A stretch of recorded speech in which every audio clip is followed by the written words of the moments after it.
Good evening, everyone. I'm sorry I was a little late. I wanted to do this at 6:15, but let me just jump. Actually, it's 6. Let me just jump right in. And we have a very, hopefully a good discussion here for all of you to really understand what really happened with this baby formula, quote unquote, shortage.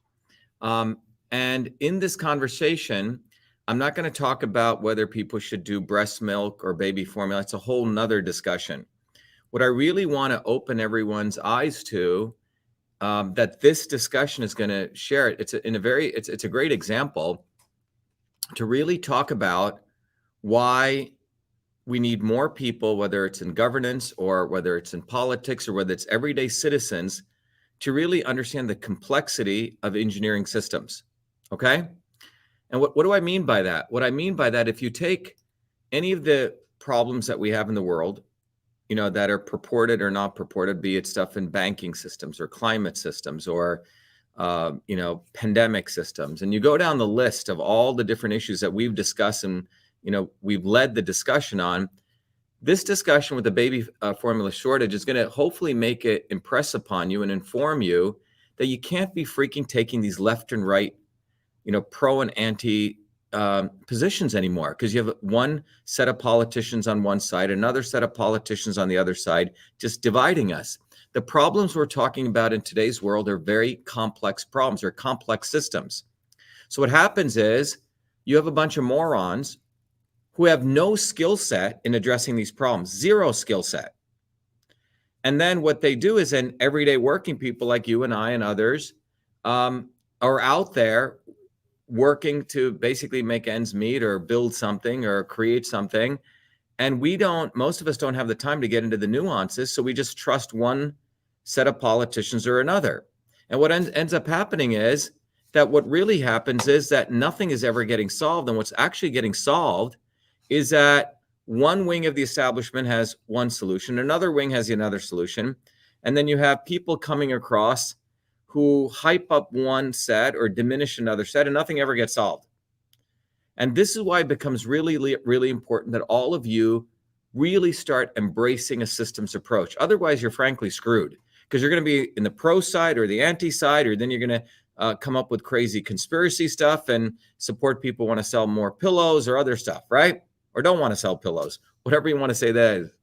But the bottom line is that this baby formula thing, which I hope I can walk you through effectively, because it's a complex problem, but it's going to really show you, it's a par exemplar way to show you that what we really have going on here is that you have both wings of the establishment have colluded together against everyday working people, period. That's what you're going to see, okay?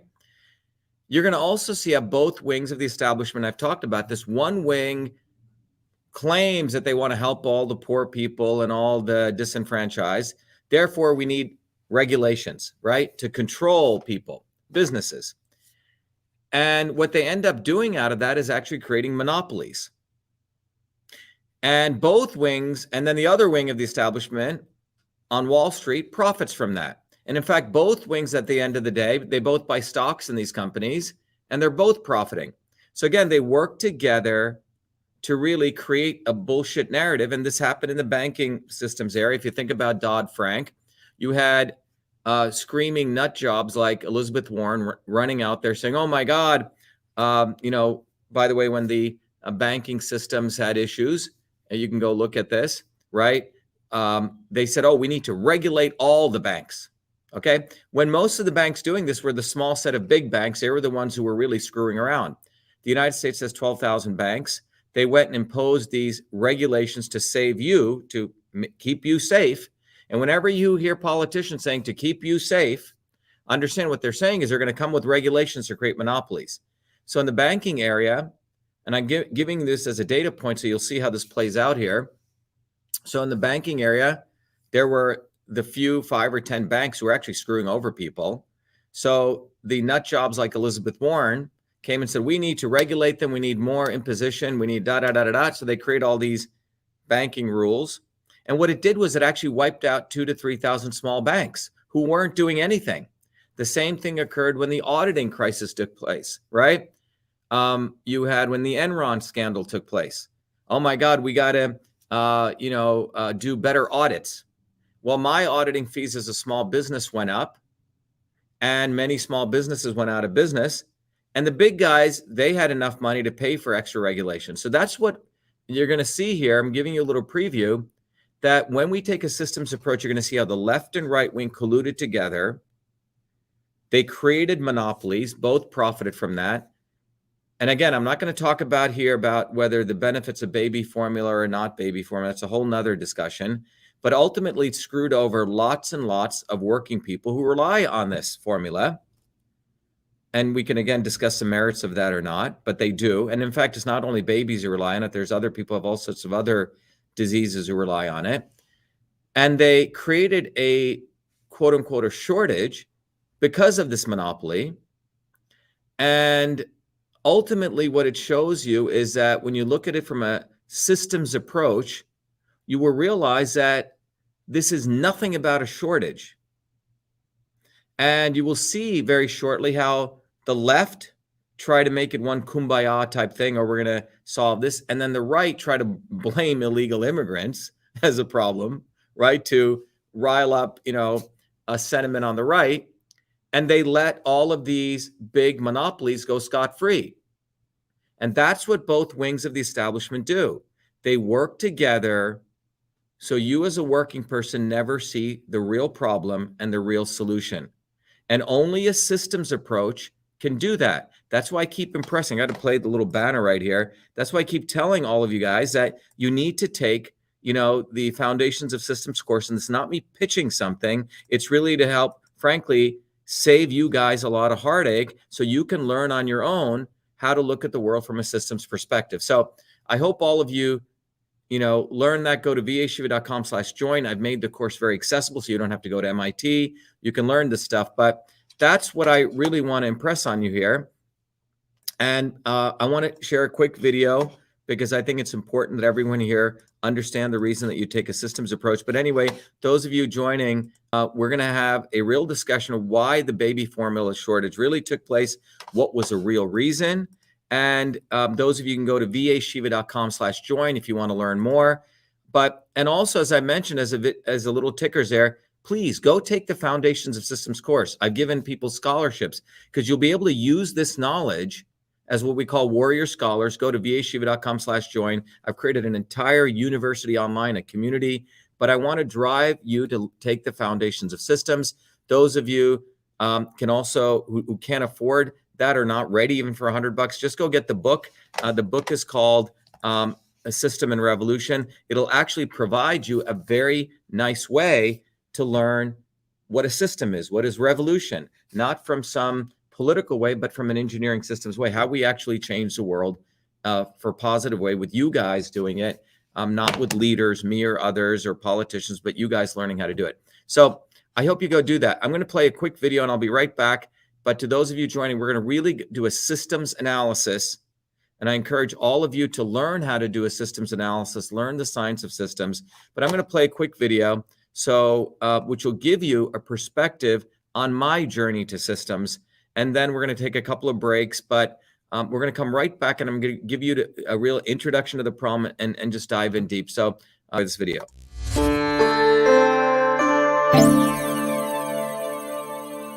Welcome to VA Shiva. VA Shiva is a product of my journey across East and West, science and tradition, ancient and modern, that brings you the science of systems so you can become a force for truth, freedom, health. VA Shiva is a platform of revolutionary education, community building, and weaponry for unleashing local activism. My journey to VA Shiva begins in the chaos of Bombay, where I experienced diverse religions, languages, castes, and in a small village that had no running water, no electricity, where my grandmother, a poor village farmer, practiced Siddha, an ancient system of Indian medicine over 10,000 years old. She observed one's face, the art of Samudrika Lakshanam, to understand a body's unique constitution, allowing her to deliver the right medicine for the right person at the right time. Watching my grandmother heal others, I was inspired to study medicine, but I was also aware of the corrupt caste system of India, which denigrated a human being, where my family were considered low caste untouchables, where one's birth determine one's destiny. The grit and determination of my mother and father led them to get educated and to come to America, a 1 in a trillion event.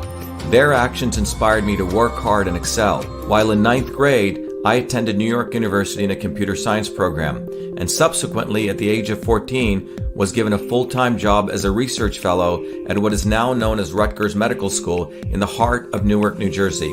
There, I investigated the system of sleep using mathematics, computer science, and biology for sudden infant death syndrome. It was there in Newark where I invented email, when I was the first to convert every feature of the physical, paper-based interoffice mail system, including inbox, outbox, memo, carbon copy, blind carbon copy, attachments, into its electronic equivalent, a system which I named email, a term that I was the first to coin. On August 30th, 1982, I was awarded the first U.S. copyright for the invention of this system, recognizing me as the inventor of email. At that time, copyright was the only way to protect software inventions. I went on to MIT, where I earned 4 degrees across multiple systems of engineering: electrical, mechanical, design, biological. That training led me to invent many other systems for advancing humankind. EchoMail, the world's first intelligent email management system. Cytosolve, a computational biology system for eliminating animal testing to discover new medicines faster, cheaper, and safer. And to the creation of a whole systems methodology for certifying clean food. These innovations led me back on a Fulbright to India, where I discovered the missing link between Eastern medicine and Western systems theory, honoring my grandmother, to develop Your Body, Your System, a powerful tool that will help you understand how your body is a system and how the inputs of food, supplements, and exercise bring your body back to its natural system state. And Systems Health, an integrative educational discipline that is now integrated into the VA Shiva platform that will enable you to learn the science of systems, the science of everything, be it your body as a system or our society and politics as a system, to reveal the foundational interrelationships between truth, freedom, health. Now is the time for you to be the light, learn the science of systems, build community, and weaponize yourself to unleash the activism necessary to deliver truth, freedom, health in your local community. Welcome to VA Shiva.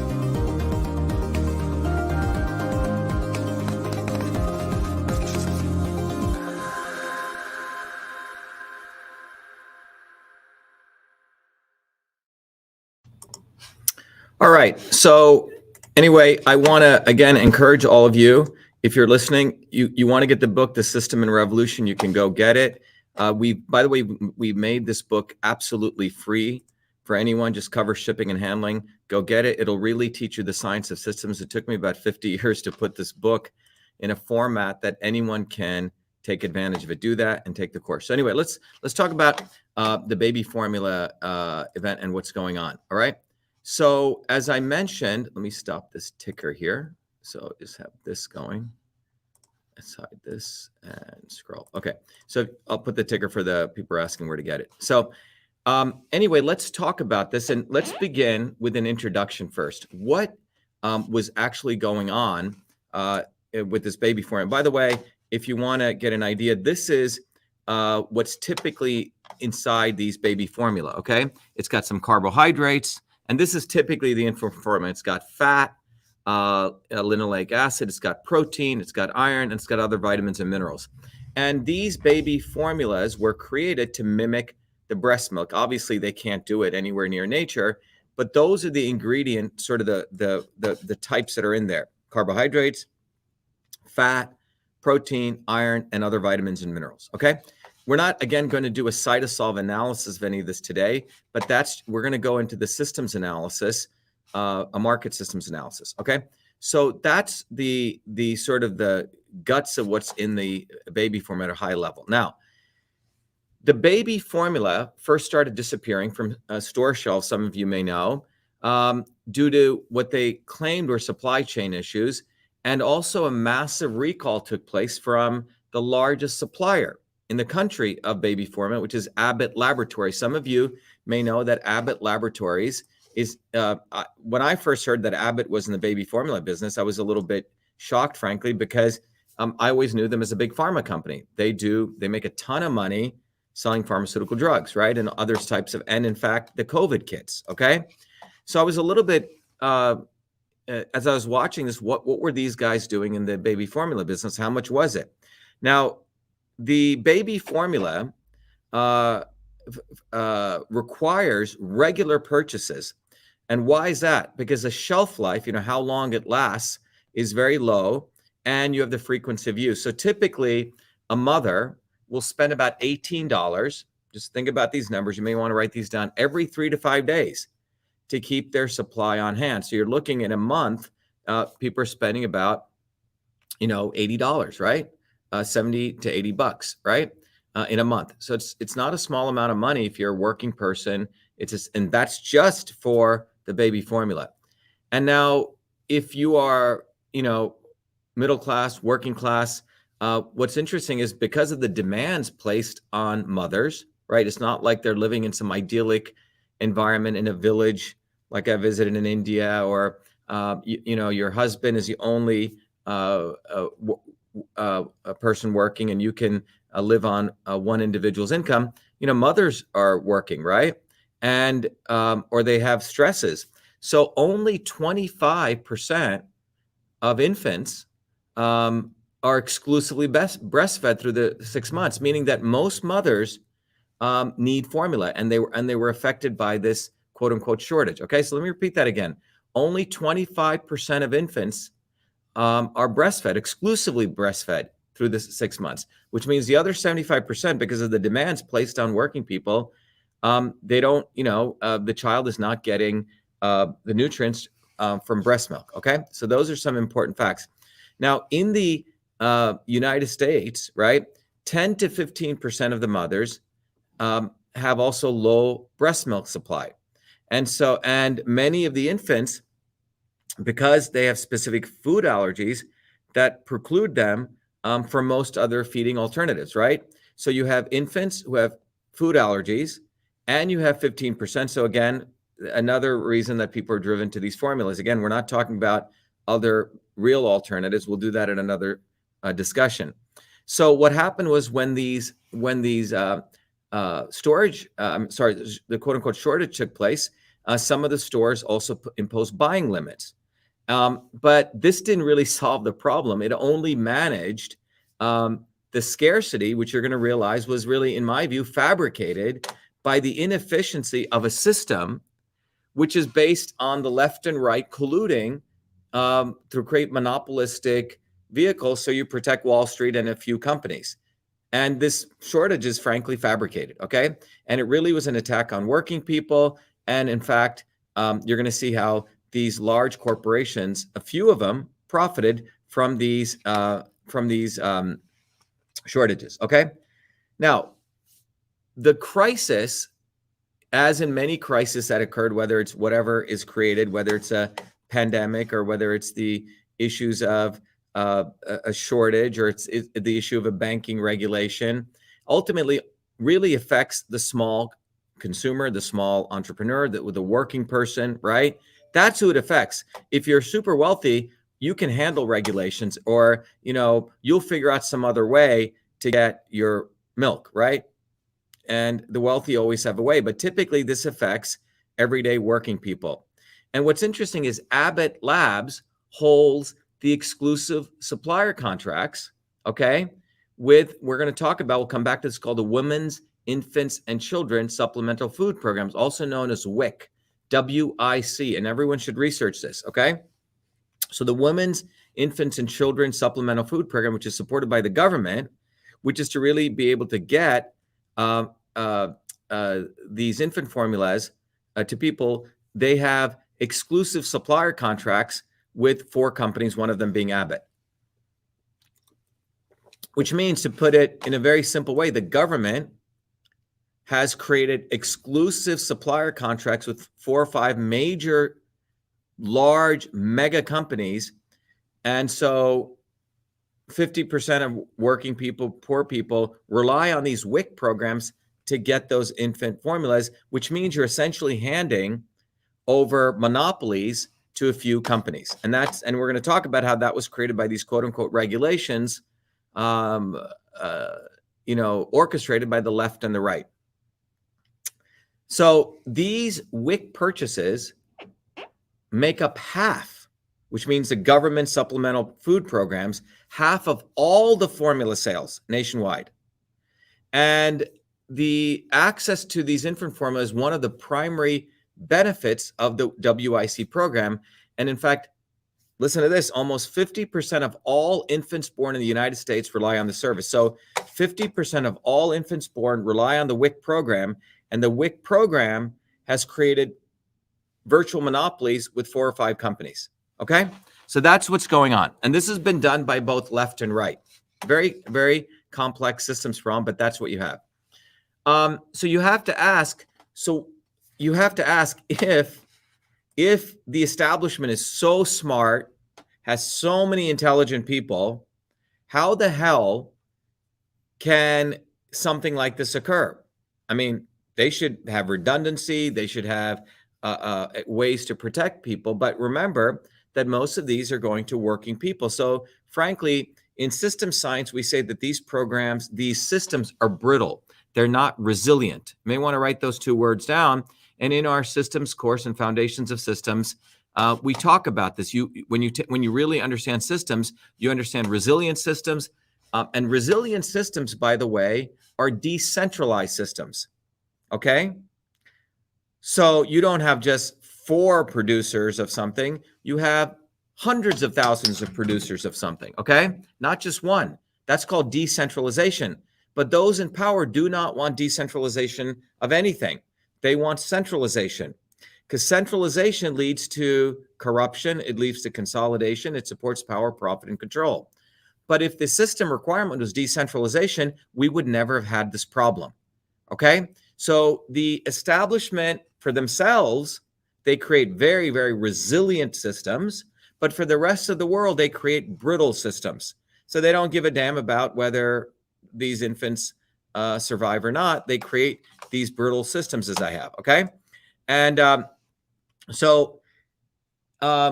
now, the claim is, if this is such an important industry that's so important for everyday working people to survive, don't you think that they would make these systems totally non-brittle, resilient? And furthermore, for many, many years, there's been lots and lots of safety issues with these formulas. They found high levels of dangerous levels of arsenic and lead and cadmium and mercury in many of these common baby food brands, okay, that are sold in these U.S. stores, okay? So it's not like this problem has not existed in terms of the constitutive materials that make up these formulas. And by the way, the arsenic, the lead, the cadmium, and the mercury are things that lead to cancer, neurodevelopmental issues, kidney issues, right? All sorts of osteoporosis, immune system deficiencies, lung disease, and you wonder why our young people are having all these problems. But anyway, these have also been known. Now, when we're talking about the quote unquote, the recent crisis that took place, this actually occurred because in one of the Abbott labs, again, interestingly enough, in Michigan, okay, where the Flint, Michigan took place, they found there were actually 4 complaints received by the FDA of a Chronobacter, Chronobacter infection between September 2021 and January 2022. And in fact, 2 babies died from this infection. And now 4 infants had actually consumed the Abbott formula. So it was the Abbott lab, it was the Abbott factory which produced this, which had this bacterial infection. Now think about it. This is a multi-billion-dollar pharmaceutical company, which also is in the baby formula business. You would think they would make their factories, top-notch, Six Sigma, right, ISO 9001, all those very important certifications. They wouldn't even have this issue given the amount of investments that they would putting into it. And the FDA claims they'd already been working on some of the supply chain issues in the industry. They were aware of this. And when Abbott found out about this, or when they got involved in this, they did a quote unquote a voluntary recall, and they shut down its Michigan factory. Okay, so that was the events leading to the shortage, right? You have Abbott Labs, which is one of about the 4 or 5 big suppliers. They had a bacterial infection being reported 2 babies died, and then that plant was shut down. And that led to this, so-called, shortage. All right. So one of the important things to understand is that not long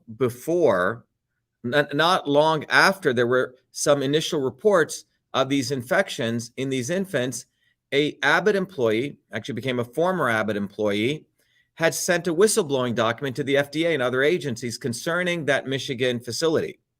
And the employee was fired for his, bringing this up. And there was a 34-page document which outlined the history of Abbott falsifying reports, cleaning practices, right? Bad cleaning practices, lack of traceability. So this was known out there, okay? And the important thing is the FDA really neglected to recognize these issues and the food safety issues. And in fact, the fact that there were damaged equipment, right? And they sort of, looked the other way. And in this case, Abbott's really should have, properly maintained these machines and the piping and the drying, and that exposed, because you're supposed to really dry all the equipment, that exposed the formula to these bacterial contamination. And so why did Abbott do this, right? Why wouldn't a multi-billion-dollar company take care of this, right? Why wouldn't they address it? They got a ton of money, right? And so that really shows that for Abbott, this wasn't really a profit center that they really cared about. And you'll see that because they did actually a $5 billion stock buyback. So they had tons of money in their bank account, and they could have set a small amount to go fix these problems, but they didn't. And the reason they didn't, we'll talk about this, is for Abbott, this was a very small piece of their portfolio, okay? The baby formula business was sort of over here making their pharma business, and COVID testing was making most of their money. So when they heard about these, they didn't really have any incentive to really fix this, okay? And you have to understand, and we'll get more into this, but at a high level, the entire market for baby formula is really what we call a cartel. It's like the oil cartel. Abbott owns 43% of the market share, and their only competitors are Mead, Johnson, and Nestle, okay? I thought it was more than that. Basically only 3, okay? And leading up to this crisis, as I mentioned, it's not like Abbott was low on cash. They actually, a few months before this crisis, they had actually spent $5 billion, Abbott, and they bought back. And remember, a lot of that $5 billion was generated from them selling COVID test kits, okay? So they made like a bandit out on COVID. They had a ton of cash. They could have easily cleaned up the Michigan site, but they didn't, okay? But they did buy back stock, right? They gave a lot back to their investors. They serviced the dividends, and they didn't spend anything on their real needs. Okay, so that's the background. We're going to go more into the details of the WIC program. We're going to go more into the details of the real 2 driving factors when you follow the money. But before I do that, I want all of you to recognize you got to let go of the left and right narrative. Look, I keep telling that the problems of the world are engineering systems problems. They are not political left-wing, right-wing problems. If you do that, you're basically playing into stupidity and supporting one idiot or another idiot. We as citizens need to raise our consciousness. We need to take a systems approach to understanding these problems. And I keep emphasizing, I keep quote unquote advertising to you guys, please take the course. I've made it accessible. Please become a warrior scholar. Go to vashiva.com/join so you can become enlightened, so you're not just relying on me to do these systems analysis, okay? But anyway, let's look at how the left and the right reacted to this, okay? The left and the right bullshitted everyone, okay? One wing of the establishment, let's call the Democrat wing. The Democrat wing was, trying to, let's do one kumbaya, right? Let's bring the retailers and the manufacturers. That's what Biden did, and he decided, let's talk about how we work together, to solve this problem. We're all, Biden kept saying, we're all in this together. That was sort of the PR that the left or the Democrats put out. And he was really appealing to these monopolists, the 3-4 companies, to work together to really solve this problem. And he never really threatened their profits, did he? He didn't go to Wall Street and say, you know what, I'm going to do this, this, and this. You guys are going to pay for what you did. And that was never done because I'm sure Biden and Nancy Pelosi and left and right, Jared Kushner and Ivanka, whatever you want to look at, the left and the right wing, both own stocks in these companies. So they're never going to go bite the hand that feeds them. They just said, oh, let's all work together. We're one big, and that was a left thing saying, you know, we don't want it to, but they never wanted to threaten the profits of these companies. And this was sort of, you know, no real pressure. And it was about, let's bring everyone together to rectify. And this is what the politicians do on one wing. You know, we're all going to work together, right? But they never make people accountable. Okay. So that's the left approach. What did the right do in this crisis? Well, the right took this, quote unquote, they wanted to rile up all the right wing, right? And they wanted to make it a culture war, right? And you had congressmen saying, you know, we got to make sure the baby formula goes to Americans before it goes to illegals, right? That's what they said, you know. And this was a complete bullshit misdirection because I'm sure these congressmen had stock investments in all these, be it Nestle or be it Abbott or be it Mead Johnson, right? They're never going to attack, again, the hand that feeds them because I'm sure both wings have gotten, and I haven't done the research, probably have both wings. And someone should go look at Nestle, go look at Abbott, go look at Mead Johnson. I'm sure they fund both wings of the establishment. So they never really addressed the real issue, the monopolies, which we're going to talk more about. They never addressed the fact that the FDA looked the other way. So the right wing started blaming illegals, right? Blame the Mexicans when in trouble, right? And the reality is, in my view, if you want to take a compassionate view, everyone, you know, every baby, whether you're wherever you're from, deserves to eat, right? But instead of taking that view, one wing blames the illegals, the other view does this kumbaya nonsense, right? So that's how the left and right took place, right? And by the way, we have to understand, one point I want to make is, remember, they call it baby formula, but baby formula is not just for baby formula. Whether, again, we're not discussing the merits of baby formula. We'll do a whole side of self-analysis. There are many people who have other types of disorder who are not just babies, 14, 15-old teenagers who have, let's say, some brain issues, right? They rely on baby formula through feeding tubes, right? So many people beyond just babies rely on this formula for better or worse, okay? And of the companies, as I mentioned, there's actually, I just want to correct myself, there's 4 companies, okay? Abbott, Nestle, Perrigo, P-E-R-R-I-G-O, and Mead Johnson. They actually control 98%, 98, and Abbott controls around 40 of the baby formula in the United States. So about 4 companies control 98% of the baby formula. There is not, like, you and I cannot get into the baby formula business. Isn't that interesting? Suppose I came up with a healthy, organic, alternative way to feed. It would be so expensive for me to get into this industry because of the regulatory framework that's been put in place that you or I cannot really get into this. And that's a very, very important point. Yes, as Kathy Travis says, yes, it's a monopoly, right? And someone also says, yes, elderly use this too, okay? There we go, right? Thank you for that clarification. But as Kathy says, it's a monopoly, okay? So that's the first thing we got to get. 4 companies control the supply chain. And this was brought to you by the left and the right, all right? Don't just put it on the left. Don't just put it on the right. That's being stupid. Let's take a systems approach to understand what's going on, okay? So what's also important to understand is that the FDA, when this bacterial infection took place, really looked the other way. Then they did their own investigation, but they really didn't do a thorough job, okay, of this entire thing. So it wasn't like they were all in it to find out what was actually going on. All right. So now I've alluded to the monopoly. I've talked about the fact how the left and the right, when this crisis took place, they didn't really address a central issue. And we're going to get to that central issue. I've just given you sort of glimpses about it. But before I go to that, let me talk about WIC. WIC. You may want to write this down. What is WIC?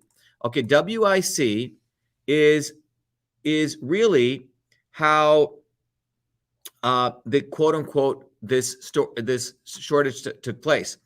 And one of the things we need to understand is that this dates back, the WIC dates back to 1972. You may want to write that down, when it was the program WIC, which means Women's Infant Children Supplemental Nutrition Program, SNAP, some people call it, but SNP, Supplemental Nutrition Program for Women, Infants, and Children. WIC, today known as WIC, was created in 1972. It was a federal program that was created in 1972 to feed infants, okay?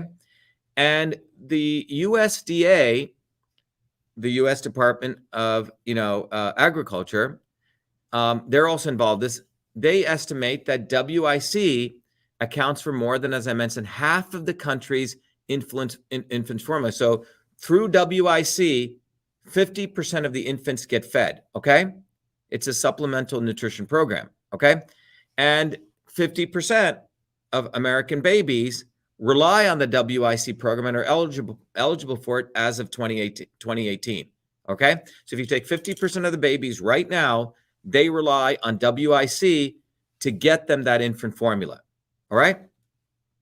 All right, so you have the babies here, 50%, they rely on WIC to get them the infant formula. Well, where did the infant formula comes from? Well, it comes from those 4 companies, which have monopolistic relationships with them because of the regulatory framework were wiped out. Everyone else couldn't offer it. So it's highly, highly centralized, okay? So WIC, therefore, WIC, is crucial in this model government program in the infant formula market. And it was really structured in such a way that it led to these monopolies. And how did that happen? And that's in the majority of the United States. So the majority of the United States, there are either it's one company in that state which owns all the formula rights to distribution rights.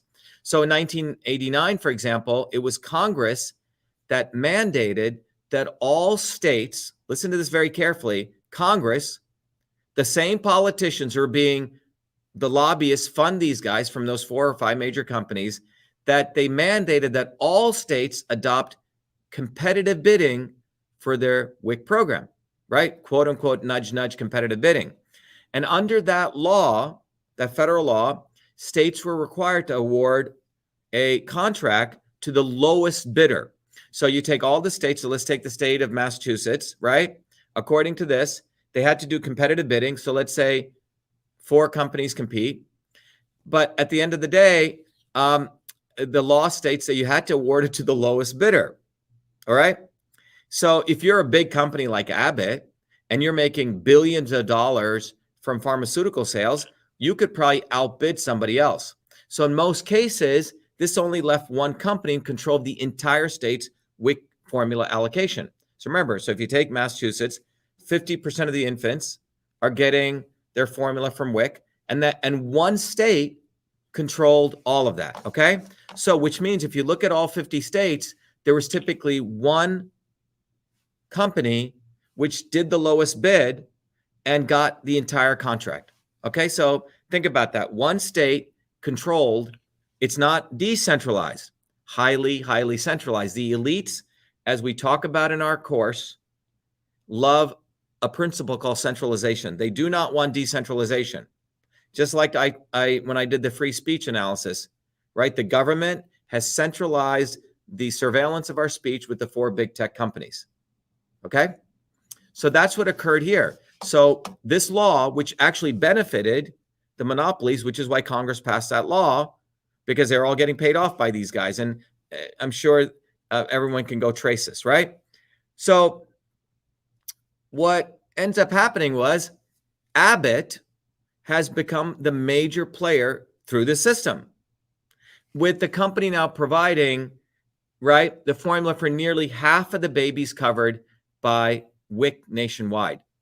So half of the babies in any state, or half of the, rely on WIC, and half of that monopoly in the state is at least half in any state. Half of those babies, WIC is Abbott is supplying. Okay, so the monopolies, basically WIC, created by Congress, literally created monopolies. Let me repeat that again. WIC, created by all these freaking politicians, left and right, who voted for it, created monopolies for Wall Street.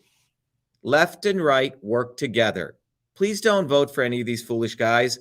And remember, I'm telling you this, that we've talked about election systems. Outsiders can never win these elections, because if you're truly an outsider and you want change, you're for decentralization of power. All right? So the rigging of the system is done in collusion between the left and the right, both of them working together. And that's what's wonderful about this example to see. You're witnessing it right here in real time. So these monopolies were created by Congress.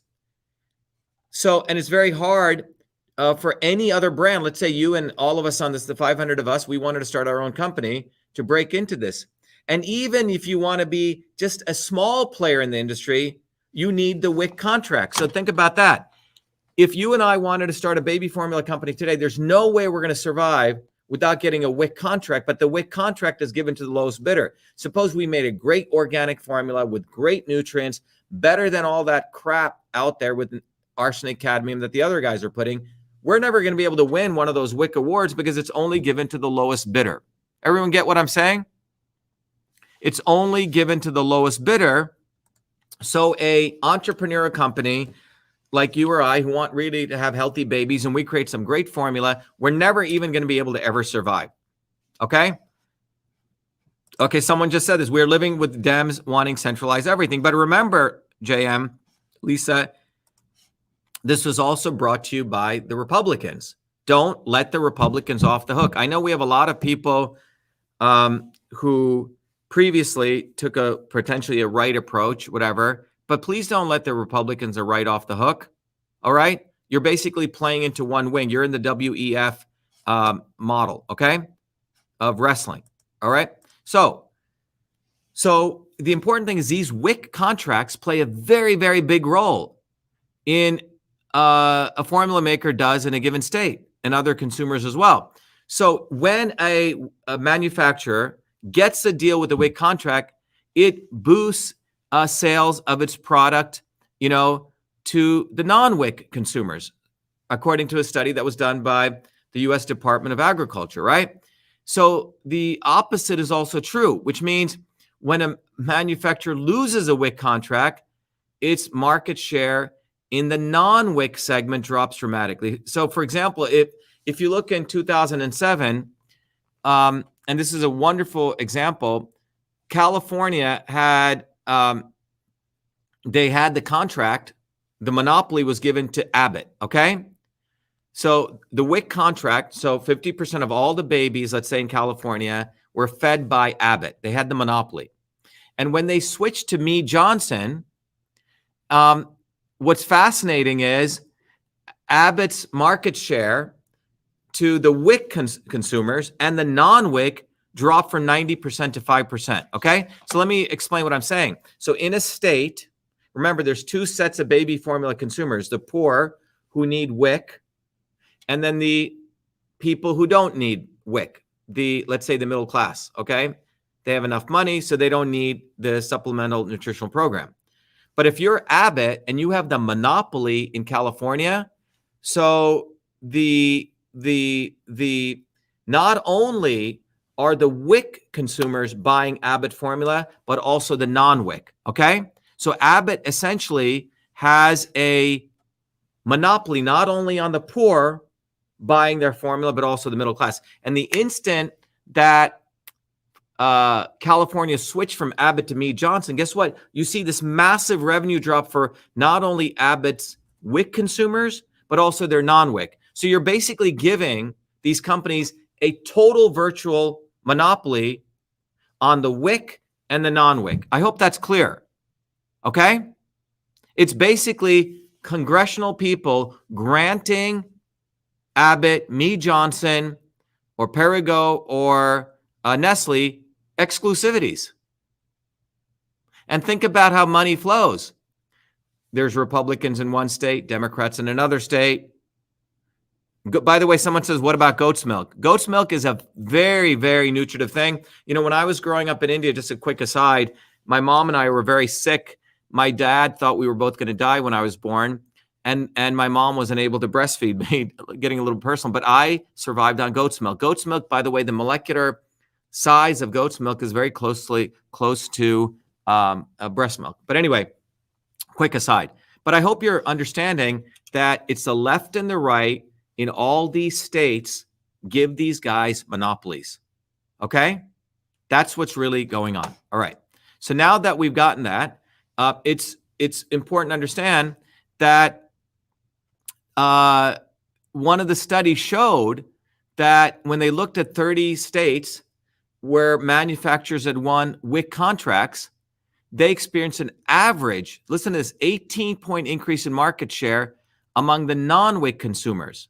Okay, so if they, when they won the WIC contract, the 18% increase in the non-WIC consumers, right? While the other manufacturers who lost their contract experienced a 19% decline. So bottom line, I want to impress on you that the government worked with big manufacturers to create these monopolies, okay? And so you can really think about it. I haven't done the research, but when it went from Abbott in California to Mead Johnson, it would be very interesting for any one of you to go see who they funded. Did Mead Johnson fund one politician over another, right? Why did it suddenly switch, okay? So it'd be very important to go look at those kinds of connections from a systems approach. So the bottom line is, this kind of market concentration, when you really think about it, think about what it does from a system standpoint. We in system science look at the world as two different kinds of systems. Brittle systems, which means a system that is very centralized, that can break very easily, okay? If these four companies blew up, you're done, okay? That's called a brittle system. When the internet was created, the Pentagon was thinking about how do you create a computer network that could be resilient. So one model was, the old model was hub and spoke. You had a central network, and then you had a few spokes. Well, the problem is if a nuclear bomb took out that central network, your network is gone, right? Or that central computer. The internet was peer-to-peer, and we created a network, decentralized. That is called a resilient system, decentralized. But what they've created here is a highly centralized system. It's a highly brittle system. So you're going to create shortages. And you have to wonder, that means why would you create brittle systems? You would create brittle systems because you don't give a damn about the people that you serve, okay? So this was designed by the elites because they don't give a damn about everyday people, okay? Because super wealthy people, they're probably going to pay some woman to breastfeed their kids. We don't know, right? They can afford that, okay?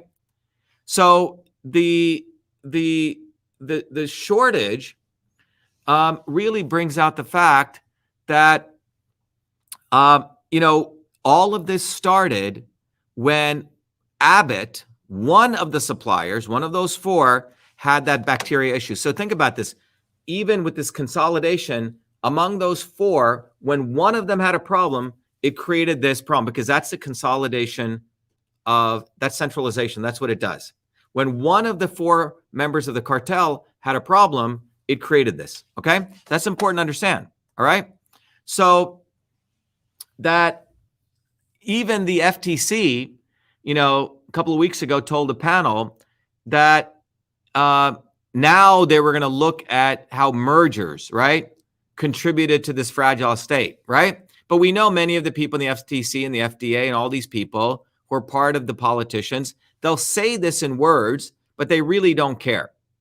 So the important point is just one plant, the Michigan plant from Abbott, just that being impacted among the four people in the cartel had a whole effect on the entire supply chain, okay? So that's the important takeaway with the WIC piece, with these monopolies, right? it's essentially created a situation that you have these monopolies, okay? Now, the other interesting thing to point out, how the left and the right work together, the United States-Mexico-Canada agreement that was adopted by the Trump administration in 2020 also restricted infant formula imports from any other country, okay? And this was a part of an effort to protect the U.S. dairy farmers from being undercut from Canadian rivals, okay? So on the front face, that looks like a pretty good deal, right? But remember, this again helps create these massive monopolies. And all of this was really meant at the end of the day to have a few brands have massive control of the U.S. formula market. That's really the takeaway, okay? That's really what you want to take away from this. Now, theoretically, if you remember the antitrust laws that were passed during the 20s and the 30s, which haven't been enforced, by the way, which have not been enforced because of the insider trading at left and right, this is why this was created. Again, I keep harping on this. When you take a systems approach, you realize it's about power, profit, and control. It's not about truth, freedom, or health. It's about a few set of people not enforcing any of the laws because they want to support the people who pay them off on the left and the right, okay? On the left and the right. They support the dairy farmers. By the way, the dairy farmers in the United States are not Joe who runs a little dairy farm. It's massive conglomerates, okay? There's probably 4 or 5 guys who own that business, all right? So this is not about everyday Joe Farmer who they were protecting or Trump was protecting, okay? And it's, very, very hard for anyone else to get into this, okay, market. In fact, there was a company called ByHeart, B-Y-H-E-R-T, and they tried to get into the market, right? It took them many, many years to even get approval. And their co-founder said it was very complex to fill out all this paperwork. It took them, they had to invest millions into even getting into this market. So the bottom line is, it's very hard for outsiders to get into this market. It's near impossible for you or I to get into this market, okay? So what I want to do now is putting all these pieces together from a systems approach. I want to now talk about follow the money, okay? Follow the money. And before I do that, I'm just going to take a quick water break, and I'm going to come right back. And again, I want to emphasize to all of you, please become a systems scientist so you don't have to rely on me to quote unquote lead you into these analyses. I want all of you to be able to do this. Please take the systems course. I'll be right back in 2 minutes. Going to get a glass of water, but just wait, because I'm going to now do follow the money analysis and what the real solution is. So we're not done. We have another 20 minutes to go, 15, 20 minutes to go, but listen to this video. Hopefully it'll inspire you to become a truth, freedom, and health warrior and join the movement. Here we go. We have allowed our country to be taken over from within, and the end goal is you will have a homogenized world where we will become slaves, because there is a condition among the elites that really thinks they're better than you, deep down inside them, that you don't deserve the freedoms you have. They don't. This reality is what people need to wake up to, and we need to all unite, working people. There's only one movement that can do that. And that is the movement that we started creating here in Massachusetts, the movement for truth, freedom, and health. Look, I've been a student of politics since I was a 4-year-old kid, studying revolutionary movements, left wing, right wing. There's a physics, there's a nuclear science to destroying the establishment. To build a bridge, you need to understand Newton's equation. You need to understand the laws of gravity. You need to understand Poisson's ratio. There is a way to build a revolution, and that's why I put this together. My goal is to train an army of truth, freedom, and health leaders. We don't need followers like social media. We need leaders, but they need training, because the educational system does not teach them history, nothing. So in 3 hours, that's what I've started doing. That's the solution. We got to train people. First, with understanding what a system is. The second is understanding the interconnection between truth, freedom, and health. Freedom is the ability to move freely, communicate freely, right? Talk freely. Without freedom, you cannot convert ideas, hypothesis into truth, which is science. And without freedom, you can't really get to truth. And without truth, you make up fake problems and fake solutions, which means you destroy our health. And without health, which is the infrastructure of us and our body, you can't fight for freedom. Third concept is it has to be bottoms up, working people, people who work uniting. And what the right wing has done is whenever you say working people unite, that must be communist. Meanwhile, they've let the Democrats run unions, which suppress workers, completely corrupt. But when you look at the arc of American history, it's been when working people came up. We need to go local. Every solution I'm coming up with as a part of this movement, we're giving the science, which is the truth, and then we tell people what they can do on the ground. Like with election fraud, you don't need to wait for some lawyer. Our goal is to train people, Dave, to go local, to go local, to go local, fight locally. Forget lawyers, forget politicians, forget celebrities. You got to learn politics, and there is a science to it. They lock us down, we should be ready to shut them down. And the fourth part of this principle is a not so obvious establishment. So when you look at a system, there's always something that disturbs you from getting to your goal. Well, the biggest disturbance is a not so obvious establishment, which are those people who claim they're for you, on the left and the right. The Al Sharptons who tell black people I'm for you. The Tucker Carlsons. Do you think any true anti-establishment person will ever be on Fox or CNN? I don't think so. They both mislead working people back into the establishment. Without this solid understanding of political physics and theory, you're screwed. You're going to follow on the left wing, Bernie Sanders. Oh, he said something. Or Robert Kennedy. Scumbags. Or you're going to follow, some right-wing talk show host. They're not going to lead us to liberation. It's us. And that political physics, it's a nuclear science of change. Bottoms up. We have to organize to understand that there is people who talk a good game and then look at what they actually do, left and right. I'm sorry, Sean Hannity may say some good things, but I don't see the urgency in his voice to get something done. And it can only come when you weaponize yourself with the right knowledge. You need to be able to identify a rat. Christ didn't go after the Romans, right? It was the Pharisees and the Sadducees who screwed him up. His own quote unquote people. And that's where we're at. So these four concepts I've built into a curriculum. People can go to vashiva.com, and it's an educational program. We need to train people in political theory. You need to have physics, and I've created that curriculum. People need to get educated. We need to get educated fast. And within a half an hour, I can teach people. 2 years of MIT control systems, I teach people those concepts. Then I apply it, anyone can understand it. And then you say, oh, I got to build a bottoms-up movement. They have to get politically astute, and then they have to go locally and act, not sit there on social media. They have to act locally, defy locally, do civil obedience locally, but with knowledge on how to build a movement. The Senate campaign's expanded to the Movement for Truth, Freedom, and Health, and they can find it on V as in Victor, A, Shiva, vashiva.com, so people can sign in. They can get access to a bunch of videos. If they want to take a course and become a Truth, Freedom, and Health leader, I offer a full scholarship there. But we want people to make a commitment that they'll study, that they'll get certified, that they'll go do activities on the ground. So go to VA Shiva, Victory America Shiva, vashiva.com.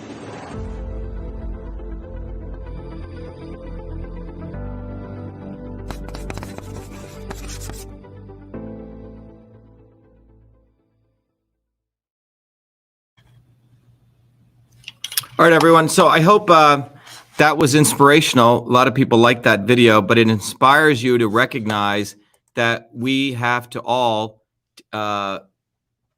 raise our consciousness, and the problems of the world are not going to be solved by left or right. The problems of the world are complex. You need to have an engineering mindset, and engineers, working people, plumbers, electricians, we have to roll up our sleeves and actually look at what the real problem is. And this takes effort. And politicians aren't going to do it. Whether it be any of these problems, they're always going to try to come up with a quick solution, which is never the real solution, and try to split all of us into left and right and hype it up. And then they create crises, hype it up a little bit. One guy gets one set of votes, the other guy gets another set of votes, and then the crises go away and the real problem is never solved. But our goal in our movement is to really enlighten you on how to go solve these problems. And the only way to do that if you take a systems approach.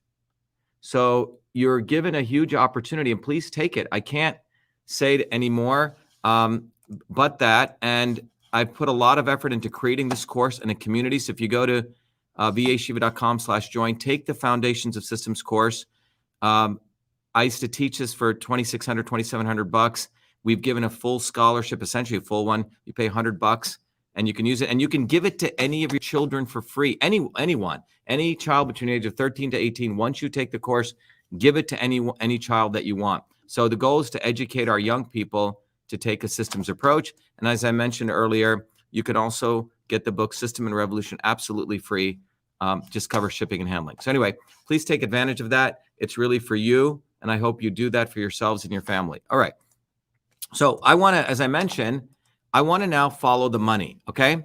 Because when you take a systems approach, when you do all the interconnections, it lets you really understand the market dynamics and who's really making out like a bandit, because ultimately, people will do these distractions, blame illegals, or as I said, make you think, it's all about people coming together. But the reality is the problem never gets addressed unless you know what the real problem is. So what's the real issue here? What you find out is that first, that this was a crisis that people knew was coming, okay? They should have been prepared, but they don't care, okay? They knew that the baby formula is a monopoly. And it's a partnership between the FDA and the Department of Agriculture. So you have the 3 or 4 major companies, the FDA and the Department of Agriculture all working together. And obviously Congress supports all this because they get paid by all of the companies' lobbyists. Now, as I mentioned earlier, Abbott controls 43% of the baby formula in the United States. They go under the names Similac, Alimentum, and Elecare. And Abbott and Mead Johnson control 80%. And if you take Abbott, Mead Johnson, and Nestle, that's a 98%. So the real problem, the real issue is not that there's not enough formula, okay? So let's get that clear. There's not enough formula, okay? That's not the issue.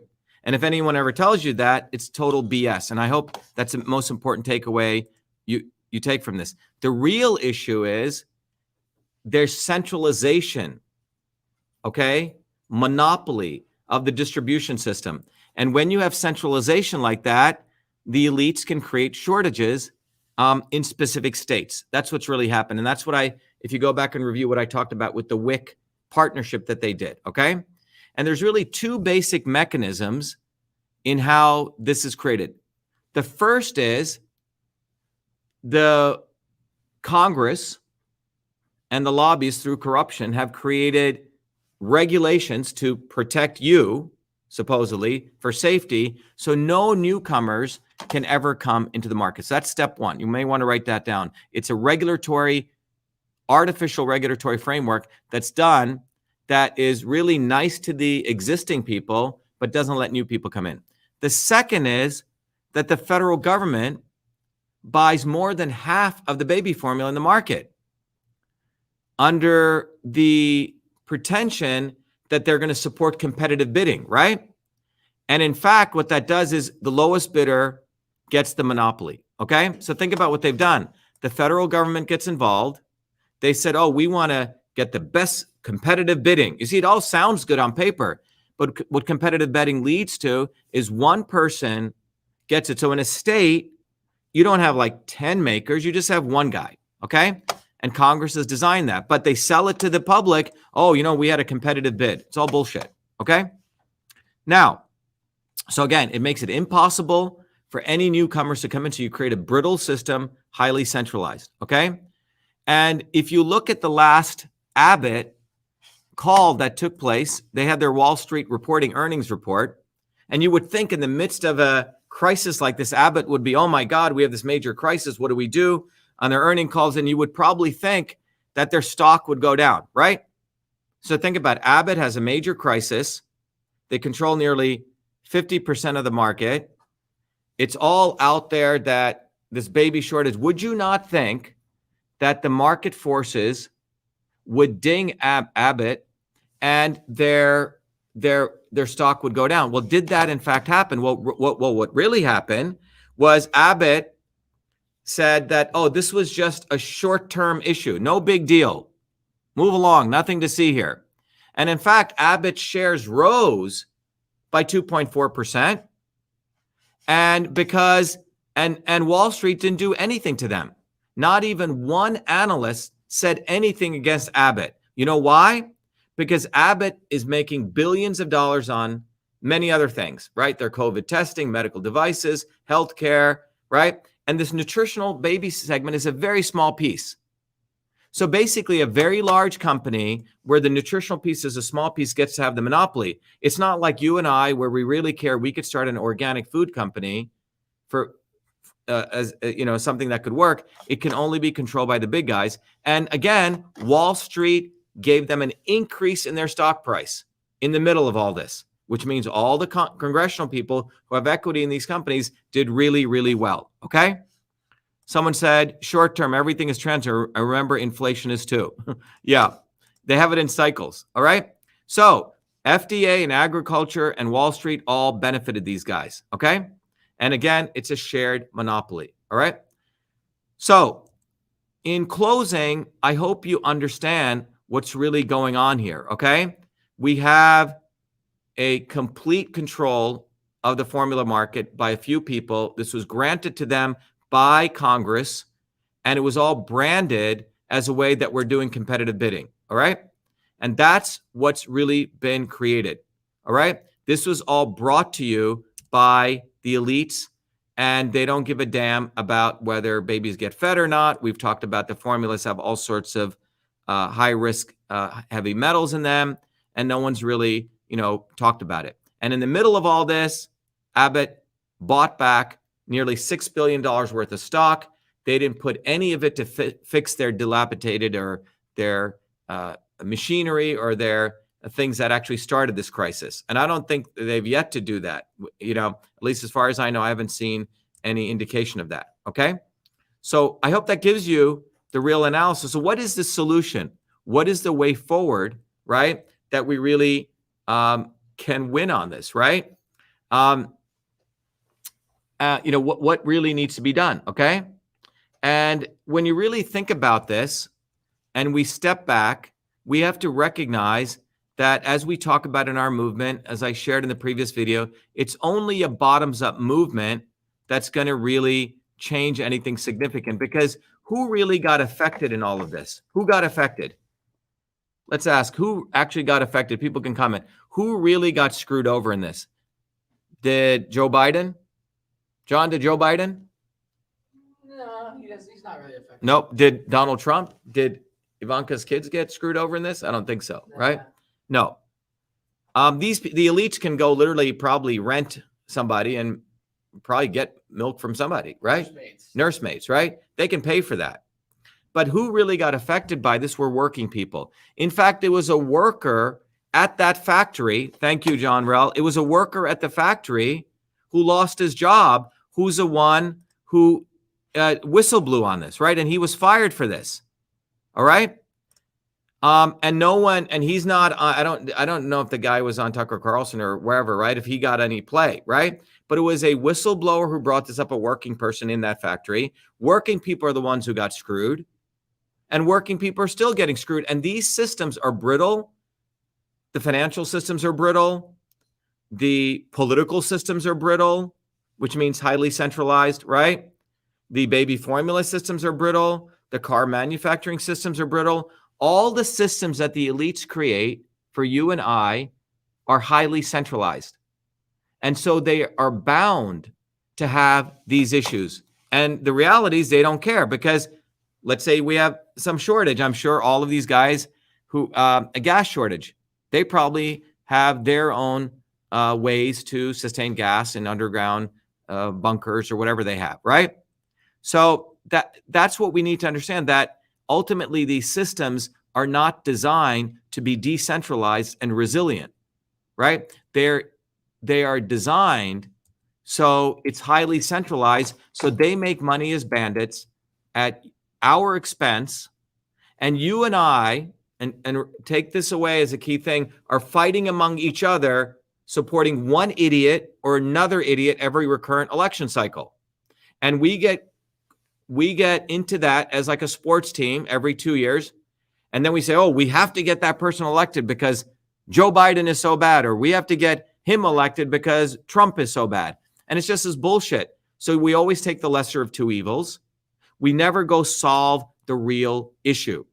I hope this analysis The systems analysis has done two things. First, inspired you to get out of the left and right, but most importantly, inspired you to become part of the Truth, Freedom, and Health movement, which is a movement for you to become leaders in your own communities, but start by really taking a systems approach beyond left and right. But you got to study.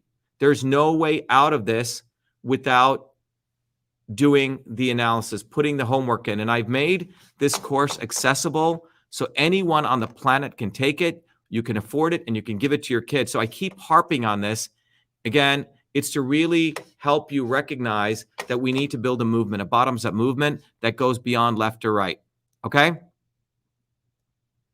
Yeah, so someone here says, people do not feel empowered to change systems. You have a point working with the grassroots. So J.M. Lisa, the other point here is that it's not just working, but you can't, even if you want to build a grassroots movement, you have to have the right theory, the theoretical framework.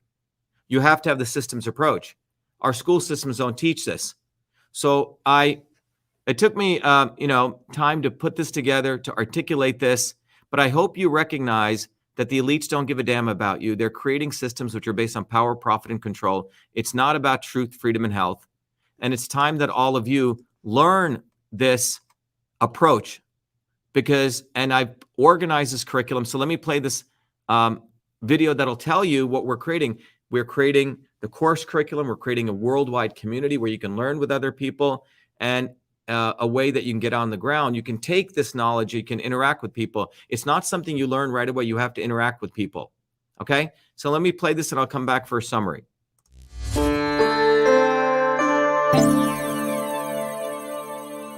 Hello, this is Dr. Shiva Ayyadurai. Welcome to VA Shiva, the platform of education, technology, and activism, so you may raise your consciousness to win the truth, freedom, and health you need to create the future you deserve. The VA Shiva platform provides its truth, freedom, health warrior scholars the following three capabilities. Number one, an ultimate education that is based on the science of systems. Number two, technologies to empower you to take charge of your health, as well as social media tools, independent of big tech, so you can connect with other incredible truth, freedom, health warrior scholars equally dedicated like you to winning truth, freedom, and health. 3, instruments for activism, so you become a beacon of light in your online and offline community to educate others' growth and advancement. VA Shiva provides you the foundations of the science of systems, the ultimate education. The science of systems provides you the missing fundamental scientific knowledge to understand every system in and around you. The science of systems will enable you to uncover the real problem and real solution in any situation and on any issue. Concerning the educational component, first you will receive direct access to me to learn the science of systems in my 3-hour live private online group class that I run every week. Second, you will have access to archived lectures so you can continue your education independent of me. Third, you can test your proficiency in learning the fundamental principles and get a formal certification for the foundations of systems. Independent of this classroom education, you will receive also 4 important books. The first book is the best-selling classic Systems and Revolution, from which you can learn all of these concepts and more. The second book is The Science of Everything, that will educate you on how the science of systems is the foundational knowledge of every system in the universe. The third book, Your Body, Your System, focuses on how to understand the interplay of these systems within your own body. And then the fourth book, Your System, Your Life, will help you apply these principles to other aspects of your life, such as running a business, understanding relationships, and more. Beyond the curriculum and books, the second capability is the technologies that you will be afforded. One of them is a powerful Your Body, Your System software, which is an online laboratory where you can use your body as a system to further deepen your understanding of the science of systems. The tool allows you to understand what kind of system you are. Is your system on course or is it off course? And how the inputs of food, supplements, herbs, activities such as sleep, yoga, meditation, exercise can affect your body to bring it back on course. Finally, to support your education, I've also included a seminal scientific paper that I wrote, which will help you understand that the knowledge of systems, it does not only originate in the modern world starting in the 1920s and 30s, but it actually dates back 10 to 20,000 years and intersects directly with the foundations of Eastern systems of medicine. In addition to this, you will also get 2 scientific papers sharing how the science of systems can also be used to apply to understanding how food is medicine. One paper exposes turmeric from the molecular systems level and how it affects your body. The other paper explores ginger and how that affects your body. That's just the educational piece. As you raise your consciousness through this education, you will likely want to connect with other truth, freedom, health warrior scholars in an environment where you can connect and build community. To support that, I've also created 2 powerful social media tools. One One of them is the VA Shiva Forum. Here you can start discussions, you can pose questions and meet others and have healthy debates. The other is VA Shiva Social, where you can create your own profile, your own presence, like other major social media tools. However, it is independent of big tech. You can use VA Shiva Social to interconnect with your fellow Truth, Freedom, Health warrior scholars and build community. Beyond the education capability and the social media capability, the platform also enables you to take action by disseminating your knowledge on the ground and into your local online and offline communities. Powerful educational cards and research are included, so you can pass these cards to your friends and neighbors that provide them summarized content, which further directs them to online research and education. In addition to this, the activism component also provides you many short 1-minute educational video content, memes, and text, allowing you to quickly craft messages for your Instagram, Facebook, YouTube, TikTok, and other pages, so you can deliver content to educate others and drive them to longer educational posts on VA Shiva. VA Shiva is fundamentally an enabling platform for you to get the truth, freedom, and health you deserve through education, technology, and activism. I hope you become a truth, freedom, and health warrior scholar today. Thank you.